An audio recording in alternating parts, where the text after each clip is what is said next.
네, 반갑습니다. 오늘 우리에게 주신 하나님 말씀 같이 한번 보도록 할게요. 사사기 20장 26절에서 28절까지 말씀입니다.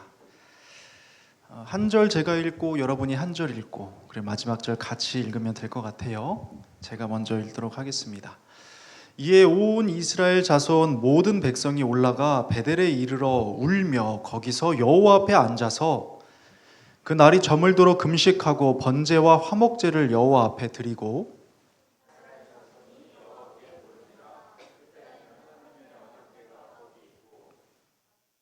같이 볼게요. 아론의 손자인 엘르아살의 아들 비느하스가 그 앞에 모시고 섰더라. 이스라엘 자손들이 여쭈기를 우리가 다시 나아가 내 형제 베냐민 자손과 싸우리이까 말리이까 하니 여호와께서 이르시되 올라가라. 내일은 내가 그를 내 손에 넘겨주리라 하시는지라. 아멘.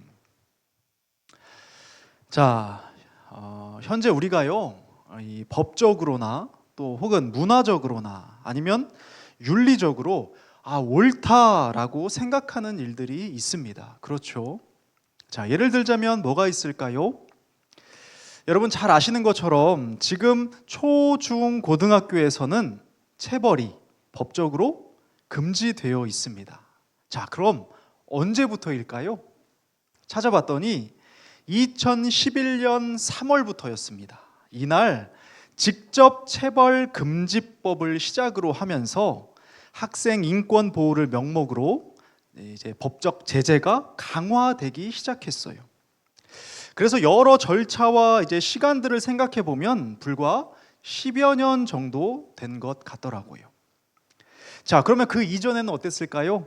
잘 모르는 친구도 있을 거예요. 그렇죠? 우리 20대 초반 친구들은 잘 모를 수도 있는데 교실에는요 늘 사랑의 매가 이렇게 빛이 되어 있었습니다. 학교마다. 체벌은요 실제로 교육의 일환이었거든요.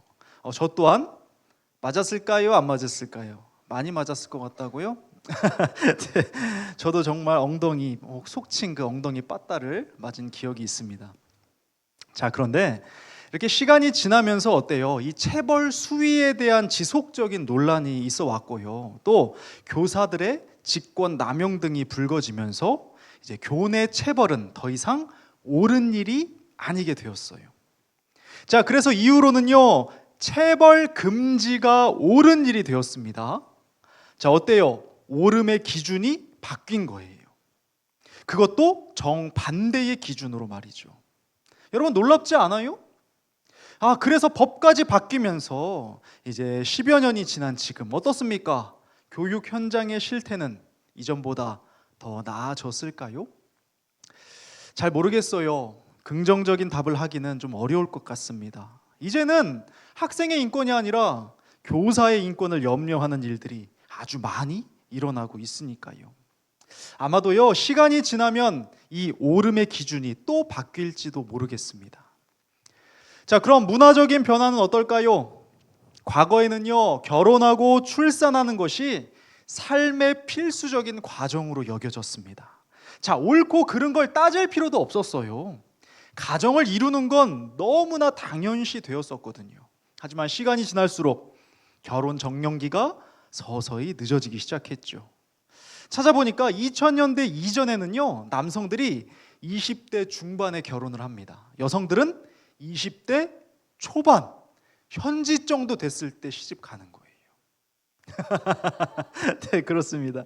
자, 그런데 2000년대 이후로는 어떻게 되냐면 남성은 30대 초반으로 바뀌고요. 또 여성은 20대 중반으로 결혼 적령기라는 게 높아지기 시작해요. 자, 현재에 이르러서는 어떻습니까? 결혼 적령기라는 말 쓰면 돼요, 안 돼요? 안 돼요. 이제 이 말 자체가 무례한 일로 바뀌게 되어 버렸습니다. 여러 가지 이유가 있겠지만 개인적인 자유함을 선호하는 현상들, 그리고 다양한 삶의 방식을 인정하는 문화의 변화가 이제 젊은 세대들에게 적지 않은 영향을 끼쳤다는 건 부정할 수 없는 사실인 거죠. 그리고 그 결과로 인해서 인구 감소에 대해서도 많은 논의가 이제는 필요해 보입니다. 자, 이처럼 인간이 가진 옳음의 기준은요, 한계를 가지고 있어요. 그리고 이 한계로 인해서 종종 새로운 기준을 막 세우기도 하거든요. 하지만 이 불완전함 때문에, 이것이 여전하기 때문에 결국엔 같은 패턴을 반복할 뿐이 됩니다. 왜 그럴까? 문제는 기준이 아니기 때문에 그래요. 이 기준 자체에 문제가 있는 게 아닙니다. 문제는 존재에 있어요. 한계를 가진 존재, 불완전한 존재, 이것이 바로 원인이기 때문에 그렇습니다. 자, 오늘 본문에서도요, 우리는 이 불완전함을 명확하게 살펴볼 수가 있습니다. 이스라엘 자손은요, 자신들이 아주 의롭다고 생각했거든요. 베냐민 지파가 행했던 악을 심판하는 게 하나님의 뜻이라고 확신했습니다. 하지만 하나님께서는 두 번의 전쟁을 패배하게 하시면서 이들의 교만과 자기의 의의를 깨닫게 하셨어요. 자, 시간상 우리가 본문을 짧게 읽기는 했는데요, 혹시 여러분 베냐민 지파와 이스라엘 간의 전쟁이 벌어진 이유에 대해서 혹시 알고 있습니까?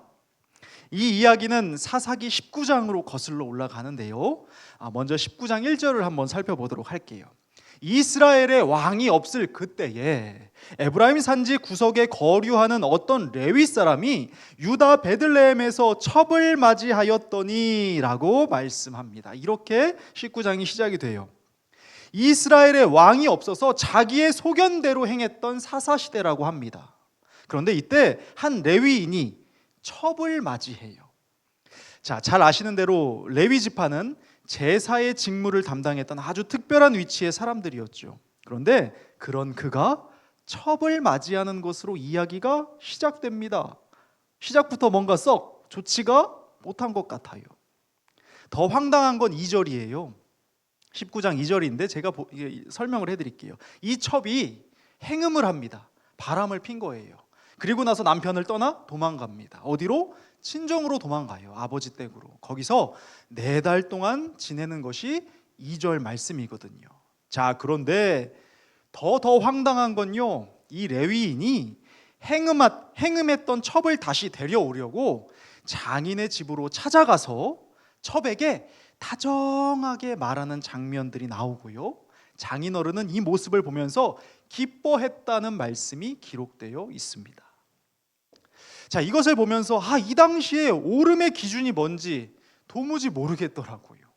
자기 마음대로 첩을 두고 자기 마음대로 행음을 하고, 그런데 그걸 또 가서 달래고 어르고 다 데려오는 이 여러 가지 일들. 그러나 분명한 건 뭡니까? 사사기 바로 전이 여호수아죠. 여호수아 바로 전은 신명기입니다. 여호수아와 신명기에서 말씀하는 옳음과는 거리가 아주 멀다는 겁니다. 자, 어찌 됐건 이 레위인은 첩을 데리고서 길을 떠나게 되는데요, 베냐민 지파에 속한 기브아에 이르게 되었을 때 해가 저물기 시작합니다. 자, 그런데 성경은요, 아무도 이 레위인을 영접해서 유숙하게 하는 자가 없었다라고 말씀하고 있거든요. 당시에 환대 문화가 있었습니다. 나그네는 데려다가 영접을 해야 되는 거예요. 환대를 해야 되는 거예요. 이게 문화였단 말입니다. 그런데 당시의 환대 문화를 생각해 볼 때 이러한 무관심은요, 베냐민 지파의 영적 상태를 잘 보여주고 있다라고 말할 수가 있습니다. 그런데 이때 마침 한 노인이요, 밭에서 일하고 돌아오다가 이 레위인을 발견합니다. 그래서 물어요. 아니, 여기서 뭐 하고 계십니까? 그러자 이 레위인이 자기의 사정을 다 이야기합니다. 그러자 그러면 우리 집으로 오세요 하고는 이 노인이 집으로 데려다가 가서 발 씻을 물도 주고 먹고 쉬고 마실 수 있도록 합니다. 뭐가 일어났어요? 환대가 일어난 거예요. 그런데 이 평온함도 잠시예요. 성경은요, 성읍의 불량배들이 그 집으로 몰려와서 그 집을 둘러싸고 문을 부수려고 하면서 방문객인 이 레위인을 내놓으라고 협박을 합니다. 지금 들어간 이 사람 있지, 빨리 밖으로 끄집어내. 왜? 우리가 이 남자를 상관할 거야. 무슨 말입니까? 남성인 이 레위인을 겁탈하려고 했다는 거예요. 자, 그러자 친절했던 이 노인은 이 불량배들을 만류하면서 이렇게 말합니다. 이보게들, 내게는 처녀인 딸이 있어. 그리고 이 레위인에게도 첩이 있지. 그들을 끌어낼 테니 너희는 그들을 욕보이든지 너희 눈에 좋은 대로 행하게. 다만 이 레위인에게는 해를 가하지 말라고 말을 합니다. 이야기가 내용이 참 쉽지 않죠. 시대 상황을 생각해 봐도요, 잘 이해가 되지 않습니다. 아무리 봐도 이 등장인물 중에 정상이 없는 것 같아요. 자, 여기까지만 읽어봐도 어질어질한데 레위인은요, 아주 재빠르게 자기 첩을 문 밖으로 밀어버리고 문을 닫아버립니다. 자, 결국 첩은요, 그 불량배들에게 새벽까지 능욕을 당하다가 문 앞에서 죽었다라고 성경은 기록합니다. 자, 그런데 여기서 끝이 아니에요. 더 충격적인 건요, 이 레위인이 첩의 시체를 12조각으로 쪼개가지고 이스라엘 12지파에게로 보냅니다. 그러자 난리가 난 거예요. 그리고는 사건의 전말을 그 총회 앞에서 보고를 하는데 뭐라고 말하냐면요, 사사기 20장 5절이에요. 기브아 사람들이 나를 치러 일어나서 밤에 내가 묵고 있던 집을 에워싸고 나를 죽이려 하고 내 첩을 욕보여 그를 죽게 한지라 라고 말합니다. 뭔가 빠졌죠? 아니, 참 웃기는 인간 아니에요? 첩을 문 밖으로 밀어낸 게 누굽니까? 그런데 자기 책임은 쏙 빼놓고 마치 자기가 피해자이기만 한 것처럼 지금 호소를 하고 있는 거예요. 자, 그러자 이 말을 들은 이스라엘 지파들이 총회를 소집한 다음에 이제 베냐민 지파와의 전쟁을 준비하게 됩니다. 이 정상이 아닌 이 과정들이 얽히고 설켜서 결국엔 어떤 일이 일어나는 거예요? 민족적 전쟁까지 일어나게 되는 상황이 발생한 거예요. 그렇게 이스라엘 자손은요, 베냐민 지파에게 최후 통첩을 하는데 그 내용이 오늘 본문 12절과 14절이에요. 제가 읽어드릴게요. 이스라엘 지파들이 베냐민 온 지파의 사람들을 보내어 두루 다니며 이르기를 너희 중에서 생긴 이 악행이 어찌 됨이냐? 그런즉 이제 기브아 사람들 곧 그 불량배들을 우리에게 넘겨 주어서 우리가 그들을 죽여 이스라엘 중에서 악을 제거하여 버리게 하라라고 말합니다. 최후 통첩을 지금 하고 있는 거예요. 이 끔찍한 일을 행한 자들을 내놓으면 우리가 그들을 죽이겠다. 그렇게 해서 이스라엘 중에 있는 악을 제거하겠다고 지금 말하고 있는 겁니다. 그런데 이 이스라엘 자손의 말이요, 참 위선적이고 듣기 불편했습니다. 왜냐면요, 이스라엘 자손들은 이렇게 말할 처지가 아니었거든요. 여러분, 혹시 사사기 처음부터 지속적으로 기록된 말씀이 뭔 줄 아세요? 한번 잘 들어보세요. 사사기 2장에는 이렇게 기록이 되어 있습니다. 이스라엘 자손이 여호와의 목전에 악을 행하여 바알들을 섬기며 라고 기록되어 있습니다. 다음 3장에는 뭐라고 기록되어 있는 줄 알아요? 이스라엘 자손이 여호와의 목전에 악을 행하여 자기들의 하나님 여호와를 잊어버리고 바알들과 아세라들을 섬긴지라 라고 말씀합니다. 이어서 또 뭐라고 말씀하시는 줄 알아요? 또 그들이 여호와의 목전에 악을 행하니라 하셨고요, 그 다음으로 또 여호와의 목전에 악을 행하였으므로 라고 말합니다. 뭐예요? 정말로 사사기는 이스라엘의 반역과 하나님의 구원이라는 패턴이 계속 반복되고 있습니다. 자, 끝내는요, 하나님도 얼마나 속이 상하셨는지 니들 해도 너무한다고, 내가 아무리 말해도 듣지 않는다고 한탄을 하십니다. 그런데 이런 백성이 지금 이스라엘 중에서 악을 제거하겠다고 나서고 있는 거예요. 이들의 가진 오름의 기준이 뭔지 도무지 모르겠지만 악으로 가득한 자들이 악을 제거하겠다며 정의감에 불타고 있는 겁니다. 우리는 지금 무엇 하나 누구 하나 정상이 아닌 것 같은 상황을 보고 있는 거예요. 결국엔 전쟁이 일어납니다. 기록되기는 이스라엘 자손의 숫자는 40만 명이었고요, 베냐민 지파의 숫자는 2만 6천 명이었습니다. 비교가 되지 않는 전력이에요. 그러자 이스라엘 자손이 얼마나 의기양양했을까요? 당장이라도 기브온 자손 베냐민 지파 쓸어버릴 기세였던 거예요. 그런데 놀라운 건 이스라엘 백성이 2번이나 베냐민 지파에게 패하게 됩니다. 그래서 무려 4만 명의 군사를 잃게 되지요. 자, 이 두 번의 패배는요, 우연도 아니고요, 군사적인 문제도 아닙니다. 하나님께서는 첫 번째 패배로 깨닫지 못하는 이스라엘 자손에게 두 번째 패배를 통하여 분명한 메시지를 주고 계신 거거든요.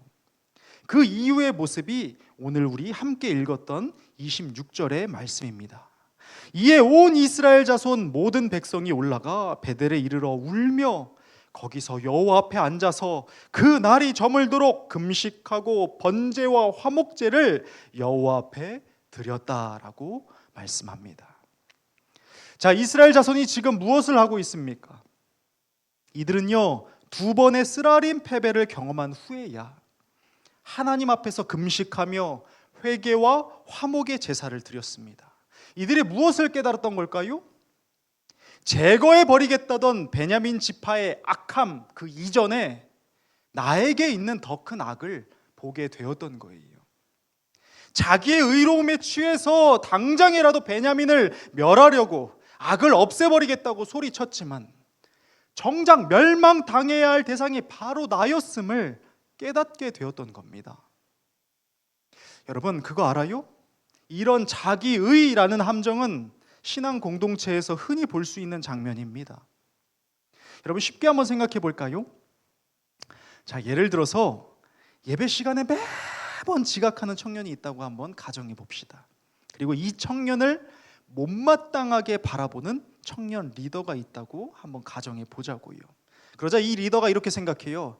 아니, 대체 전날에 뭘 하길래 맨날 늦는 거야. 아니, 예배 시간이 무슨 이른 아침인 것도 아닌데, 집이 먼 것도 아닌데, 이건 분명히 마음의 문제고 영적인 문제야. 저 예배를 하나님께서 받으시겠어? 어떻습니까? 틀린 말 있어요? 없어요. 현상만 보면 옳은 말이 분명합니다. 자, 그런데 생각해 봅시다. 만약 이 청년이 늦는 이유에 대해서 들어본 적도 없고 대화해 본 적도 없고 이해하지 못해요. 상황을 모른다고요. 자, 그럴 때 이 말이 과연 합당한 말이겠습니까? 아니면 얘기를 들었어요. 얘기를 들어봤더니 늦은 이유가 그러면 그렇지 게으름이 분명한 거예요. 자, 그럼 게으름이 분명했다고 칩시다.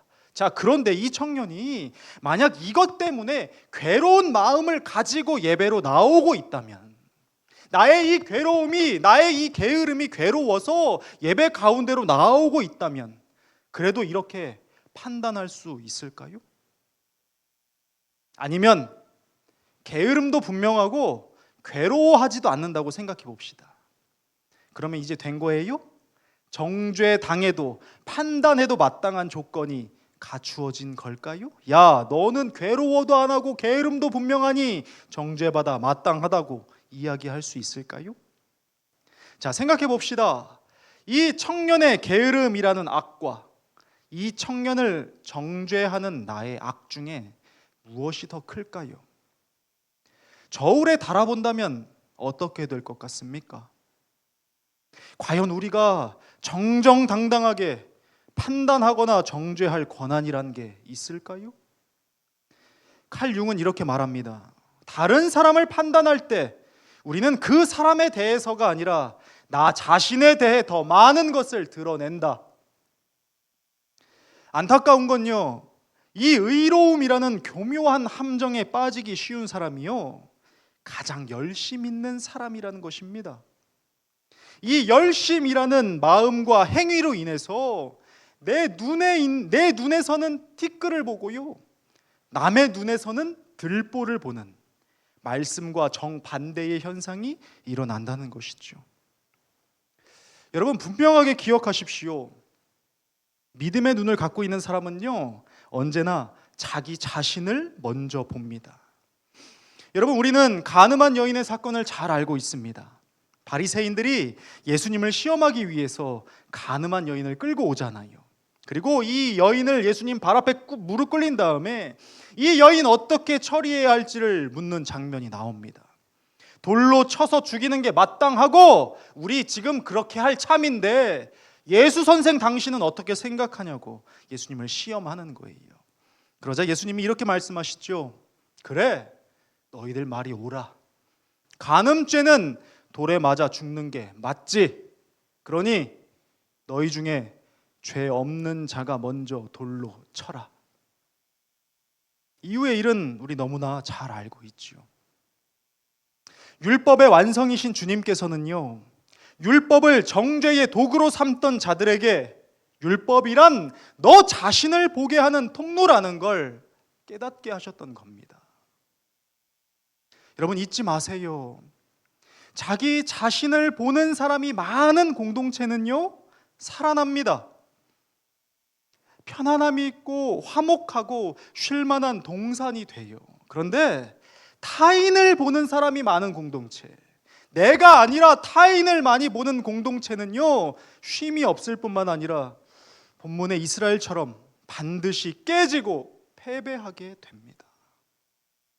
여러분은 우리 공동체가 어떤 모습이기를 바랍니까? 그렇다면 지금 바뀌어야 하는 건 다른 누구도 아닌 바로 나 자신이 아니겠습니까? 그리고 이러한 변화가 오늘 본문 28절에 잘 나타나 있어요.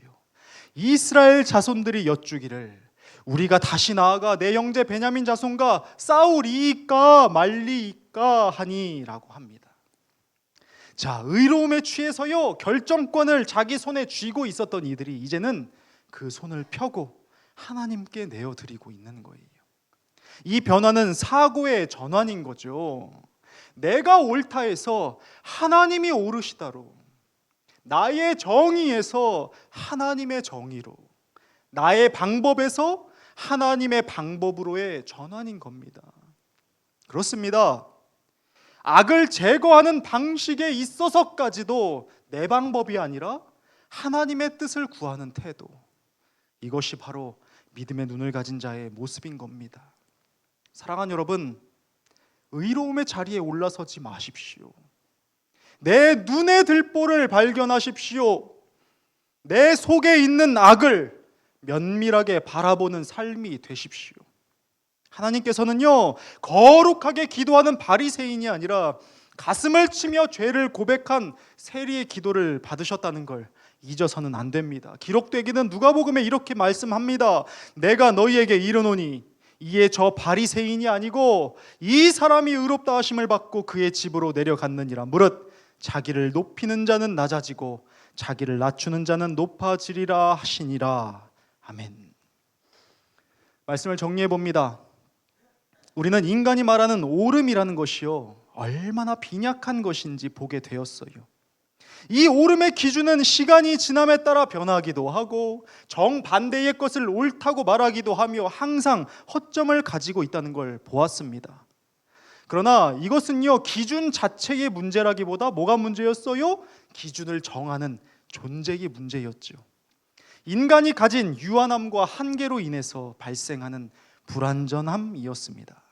자, 그런데 이 불완전함은요, 아주 역설적이게도 내가 생각하는 옳음과 자기 의를 더 주장하도록 만듭니다. 내 속에 있는 들보는 보지 못하게 하고 타인의 티끌을 보게 하면서 내가 악을 제하여 버리겠다는 정의감에 불타게 만든다고요.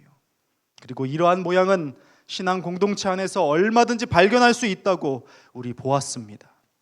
가장 열심을 가진 자가 가장 자기 의에 취약할 수 있다는 걸 함께 보았어요. 그렇기 때문에 우리는 믿음의 눈을 소유해야 한다고, 믿음의 눈이란 타인이 아니라 나 자신을 보게 하는 지혜라는 것을 우리 깨닫게 되었습니다. 여러분, 믿음의 눈을 갖게 되면요, 금식하고 회개하게 됩니다. 그렇게 예배할 만큼 내 자신이 보이게 된다고요. 다른 사람 신경 쓸 여력이 없을 정도로 내 안의 것이 보이기 시작한다는 말입니다. 생각해 보세요. 내 속에 있는 더러움을 보는 사람이 타인의 더러움에 대해서 정죄할 수 있겠습니까? 내 안에 있는 취약점과 연약함을 직면하고 있는 사람이 타인의 부족함에 대하여 갖는 마음이란 뭘까요? 정죄가 아닌 긍휼함이 아니겠습니까? 그리고 이렇게 스스로를 죄인이라 고백하는 사람이 많은 공동체에는 쉴 만한 동산이 됩니다. 평안과 친밀한 사귐이 있는 장소가 된다고요. 반면에 회칠한 무덤 같은 바리새인이 많은 공동체는 반드시 다툼과 깨짐과 패배가 들어서게 된다는 걸 잊어서는 안 됩니다. 그렇게 우리에게 무엇이 필요합니까? 오늘 결단과 다짐을 올려드려야 할 부분이 무엇일까요? 주님, 나의 의의를 내려놓습니다. 나 자신은 보지 못하고 타인과 주변만 바라보았던 내 눈의 들보를 내려놓습니다. 이제는 가리워졌던 내 눈을 뜨게 해주십시오. 그래서 내 이웃을 내 자신과 같이 아끼고 사랑하는 인생이 될 수 있도록 그렇게 변화되게 해주십시오라고 우리는 올려드려야 하는 거예요. 이 아름다운 고백이, 이 결단과 다짐이 오늘 우리 모두의 것 되기를 주님의 이름으로 축복합니다. 우리 시간 함께 찬양하고 기도했으면 좋겠습니다.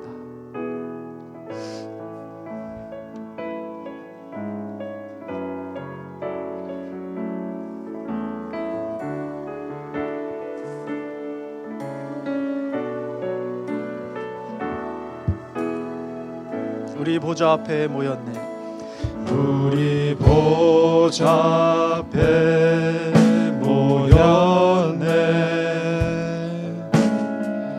함께 주를 찬양하며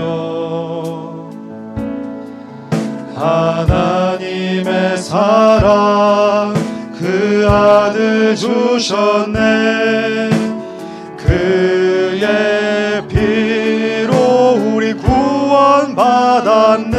십자가에서 쏟으신 사랑, 십자가에서 쏟으신 그 우리가 그 사랑을 받은 사람들입니다. 의로운 존재가 아니라 죄인된 우리가 그 사랑을 받은 존재였다고요. 각 나라와 족속 백성 방언에서 구원받고 주 경배드리네.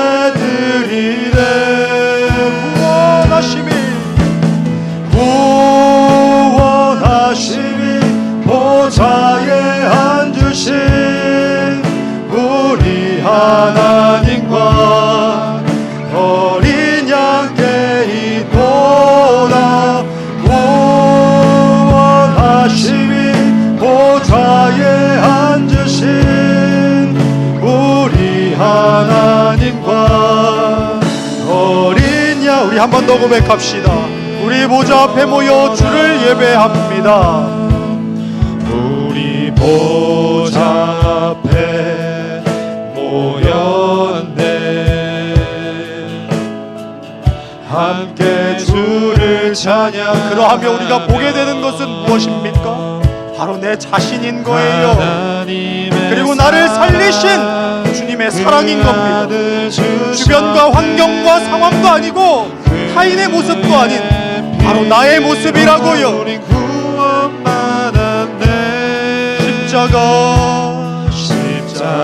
십자가에서 쏟으신 그 사랑으로 내가 살았으니 강같이 온 땅에 나도 그 사랑을 흘려보내기 원합니다. 각 나라와 족속 백성 방언에서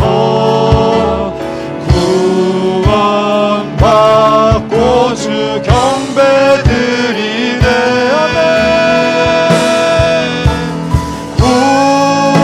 구원하심이 보좌에 앉으신 우리 하나님과 어린 양께 이도다. 구원하심이 보좌에 앉으신 우리 하나님과 어린 양께 구원하심이 보좌에 앉으신 주께 있습니다. 오 주님, 나의 의의를 내려놓습니다.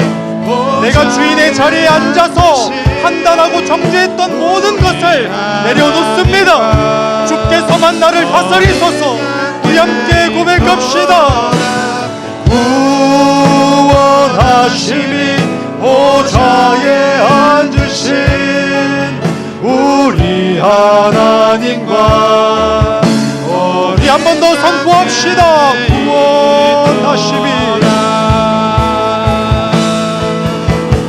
구원하심이 보좌에 앉으신 우리 하나님과 어린 양께 이도다 구원하심이 보좌에 앉으신 우리 하나님과 어린 양께 이도다. 우리 함께 기도했으면 좋겠습니다. 내 속을 본 사람은 타인을 향하여 긍휼함만이 남습니다. 내 속에 있는 것을 직면한 사람은 형제 자매를 보며 긍휼히 여깁니다. 하나님, 내 속에 있는 것을 보게 해주셔서 내가 어떠한 사람이며 어떠한 구원을 받은 사람인지를 먼저 깨닫고 보게 하여 주십시오.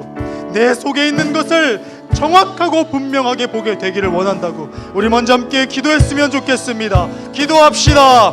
아버지 하나님, 이 시간 좌정하사 성령의 조명의 아래 우리 모두가 내 속에 있는 그것을 보게 되기 원합니다. 내가 어떤 사람인지, 내 속에 들끓고 있는 이것은 무엇인지, 내 속에서 솟아나는, 매 순간마다 솟아나는 이것이 무엇인지를 분명하게 보게 하여 주옵소서. 이 더러움이 내 안에 있었다는 것을, 이 추악함이 내 속 안에 있었다는 것을 우리가 보아야 하겠습니다. 그러므로 말미암아 주의 은혜를 구하는 인생이 될 수 있도록 도와주시고, 형제와 자매를 긍휼히 여기며 못 얻는 인생으로 나아갈 수 있도록 주여 도와주옵소서. 내 안에 음란과 더러움이 가득함에도 타인의 더러움을 정죄하였던 나를 봅니다. 내 속에 욕심과 질투와 우상숭배가 가득함에도 타인의 모습만을 보며 나를 의롭다 칭했던 이 완악함을 주여 용서하여 주시옵소서. 우리가 간구하오니 주여 우리의 더러움을 주께 올려드립니다. 우리의 완악함이 어떻게 치유받았고 씻음받았는지를 이 시간 깨닫사오니 주의 성령이여, 주의 성령이여, 그 놀라운 사랑이 내 안에도 있게 하여 주시옵소서. 오 주님 감사합니다.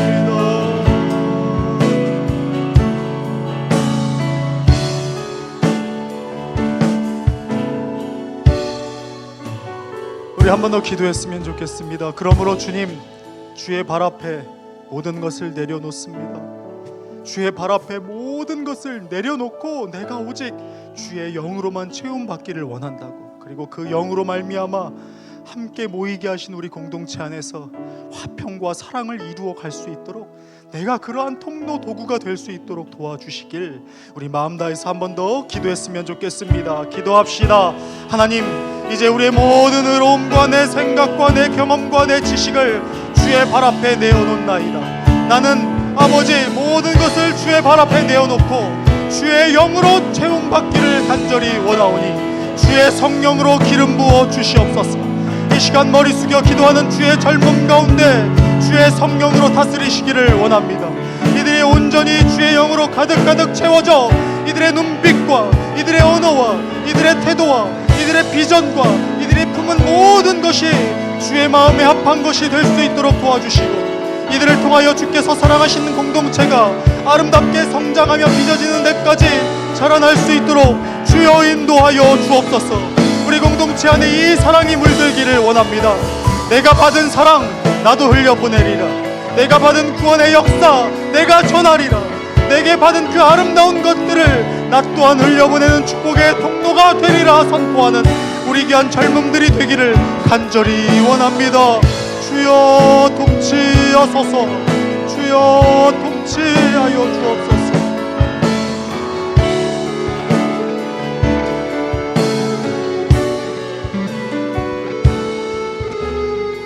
그러므로 우리 마지막으로 한 가지만 더 기도합시다. 우리 이제 다음 주부터 새로운 셈으로 함께 모이게 될 텐데, 하나님, 우리 셈 가운데 기쁨과 사귐과 나눔이 있다면 정말 좋겠습니다. 세상이 줄 수 없는 것이 주 안에 있다고들 하는데 그것을 우리 공동체 안에서 서로의 사귐 가운데서 예배 가운데서 발견해야 되지 않을까요? 하나님, 이 일들을 이루어 주십시오. 우리 공동체 안에 기름 부어 주셔서 귀하고 아름다운 것들이 충만한 우리의 모임이 될 수 있도록 우리 시간 마음 다해서 함께 기도합시다. 하나님, 우리 공동체를 긍휼히 여겨주시기를 원합니다. 이제 새로운 셈으로 함께 나아가게 될 터인데 하나님, 우리의 모임 가운데 기름 부어 주옵소서. 이들 모두가 예수의 얼굴을 품은 사람, 예수의 향기를 머금은 사람, 예수의 아름다우심을 흘려보내는 축복의 통로들이 될 수 있도록 인도하여 주옵소서. 그리하여 우리 공동체를 통하여 세상이 줄 수 없는 것들을 누리게 하시고 세상이 보여줄 수 없는 것들을 보게 하시오며 맛보게 되는 놀라운 역사가 우리의 공동체를 통하여 일어날 수 있도록 주여 도와 주옵소서. 주의 성령으로 우리 공동체를 세우시기를 간절히 원합니다. 주여, 오 주님 감사합니다. 이루실 주님 영광 받으소서. 이미 일하고 계신 주님 영광 받아 주시옵소서. 주님 감사합니다.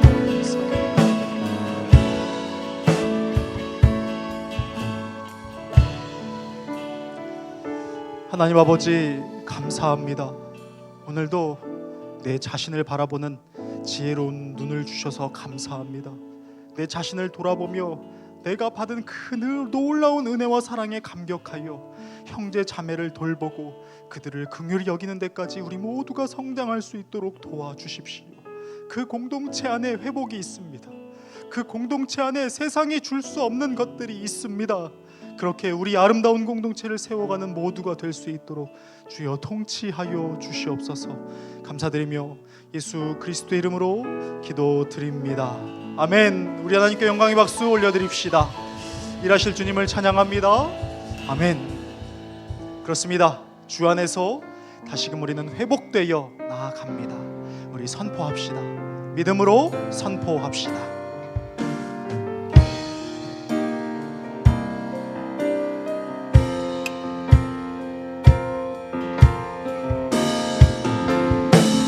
회복의 주 날 일으키시네. 능력의 주 내게 힘 주시리라. 예수 앞에 나오는 모든 자는 회복을 얻으리라.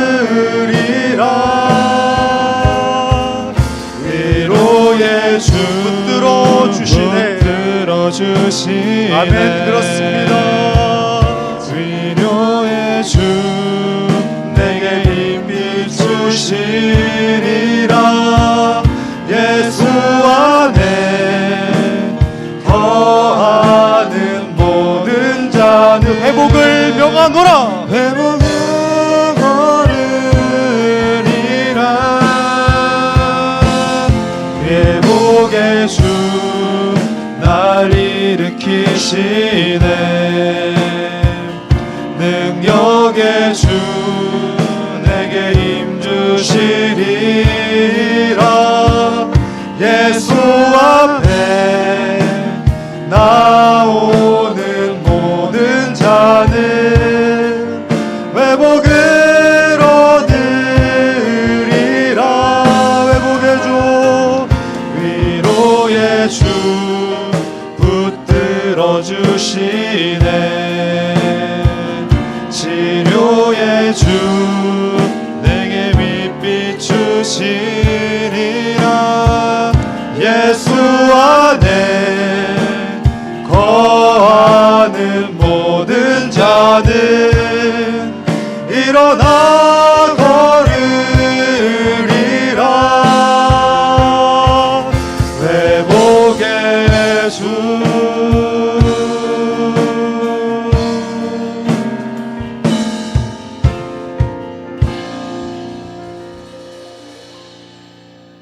하나님, 나를 주께서 살리셨으니 나는 주님의 것입니다. 나는 주님의 것이기에 내가 행하며 사랑하는 모든 것들 또한 주의 영광을 위함입니다. 이 시간 복된 예물을 드리오니 나의 마음과 사랑 또한 담아 드리오니 복되고 아름다운 일에 사용하여 주시고 뿐만 아니라 나의 삶 또한 주여 받아 주시옵소서. 그렇게 주께 올려드리는 복되고 아름다운 삶을 통하여 아름다운 나라가 확장되기를 간절히 원하오니 성령님 기름 부어 주시옵소서. 이제는 우리 구주 예수 그리스도의 크신 은혜와 하나님의 무한하신 사랑하심과 성령님의 감화 감동 역사하심이 이제 나의 의를 내려놓고 주의 발 앞에 엎드려 주의 성령으로 충만케 되기를 간절히 사모하는 모든 젊음들에게 이제부터 영원까지 함께 하시기를 간절히 축원하옵나이다. 아멘.